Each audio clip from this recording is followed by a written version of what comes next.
Hi mga tita! Welcome back sa aking vlog! For today, gagawa lang tayo ng homemade burger. Simple lang pero masarap. Unahin muna natin yung burger patty. Pinrito ko siya gamit ang butter. Napansin nyo ba to? Pag hilaw ang laki ng patty. Pero pag luto na, biglang lumiliit.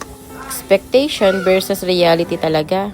Habang piniprito ko yung patty, sinabay ko na yung pag-prepare ng mga ilalagay sa burger. Nag-slice ako ng pipino, kamatis at sibuyas. Ito lang muna yung gamit natin kasi ito yung available sa backyard. At yes, fresh na pinitas pa. Simple lang pero masarap pag sariwa.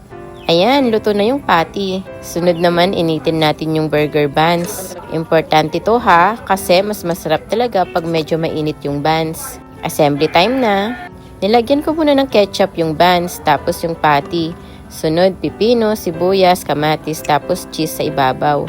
Sa kabila namang buns, mayo naman. Yung unang burger, ginawa ko munang cheeseburger lang. May nag-request kasi.